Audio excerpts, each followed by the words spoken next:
When you're upset or you're hurting, I bet it can be really, really challenging to find a way to be happy again. But what if I were to tell you that there are ways to get yourself moving and healing from being upset and hurt to a place of happiness? I'm Thomas Edwards, creator and author of The One Up Effect, helping high-performing professionals who have families have fun becoming their most complete self through purpose, play, passion, and performance. In this video, I'm going to share with you the 4 ways that you can be happy even when you're hurting.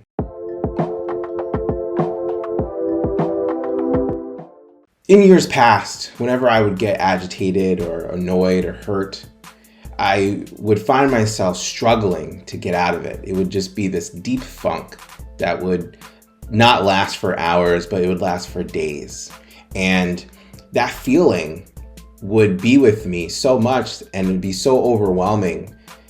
I wouldn't know what to do with it. And inevitably, I would take it out on those who were closest to me. It wasn't until I practiced and I saw a therapist and I did some internal work that I realized that I actually have some level of control over how I'm able to heal and get back to a place of happiness. And I want to share with you the 4 things that I learned, and in hopes that I can support you in getting from a place of upset and hurt to the place of healing and happiness. So the first thing is acknowledging and accepting that you're upset and hurt.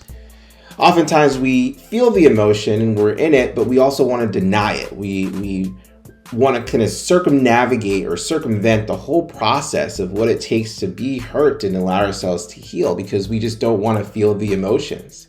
And I get that. It can be very challenging.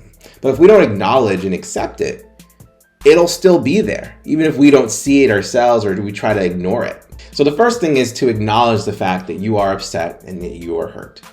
And the second thing is accept that. If we don't accept it, then we deny the process that includes healing and getting to that happiness. The second thing is identifying what exactly is hurting you. So here's the thing. People, places, and things don't trigger us.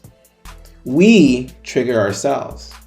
Now, this might be really challenging to understand and accept, but the truth is we allow ourselves to be triggered, to have these emotional outbursts, regardless of what people may do. Now, there are obviously exceptions to this rule, but more often than not, in my experience, I've found that I'm the one that's being triggered.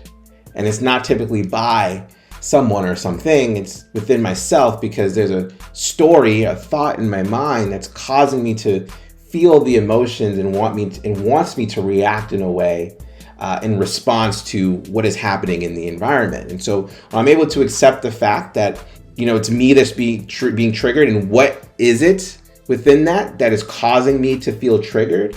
I'm able to actually identify and begin the process of healing. The third thing is to practice self-empathy and compassion. Being upset, getting hurt is an inevitable part of life. And I don't know about you, but I used to be really, really hard on myself when things don't go my way. And somehow it would be my fault and I would beat myself up over it. And when I wasn't practicing that self-empathy and that compassion, it made it really, really hard for me to move from the hurt and upset because I would just basically be piling on the hurt and upset with more self-abuse by being hard on myself. Allow yourself the self-empathy and the compassion of acknowledging that you are upset, you are hurt, and it's okay. And that it is a process that you naturally can go through that'll involve healing and eventually getting to a place of happiness. And the 4th thing, and I believe is the most important thing, is don't allow yourself to be stuck in the hurt and the upset. Oftentimes we don't realize it, but we stick around in that emotion because somewhere inside of that, we find a level of satisfaction, some level of gratification by being hurt and upset and kind of justifying it. And so we stay in it, we stew in it. But here's the thing. Pain is an inevitable part of life. Suffering is a choice.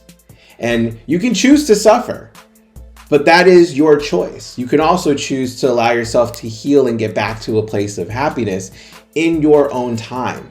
But just understand that whatever timeline you choose is going to be your choice. and you don't have to stay in it if you don't want to. But this is what I think. Comment below, let me know what you think. This idea of moving from hurt to happiness, what do you think about it? What are some things that you experience when you're hurt, and what are some things you try to tell yourself that can help you heal through this process? Do you even have a process that can help you get from hurt to happiness? Comment below. Please like, subscribe, hit that bell, get notified when we put out videos, which happen almost every single day. And if you found this video interesting or inspiring, please share it with someone who might find this interesting or inspiring too. I'd love to hear what they have to say and get them in on the conversation. And if you would like the exact process and science behind leveling up all areas of your life, including health, wealth, self, and romance, without sacrificing professional ambition or personal happiness, please go to thomasedwardsjr.com. Once again, this is Thomas Edwards reminding you to make life a game that you can win and have fun playing. Until next time, I'll see you around.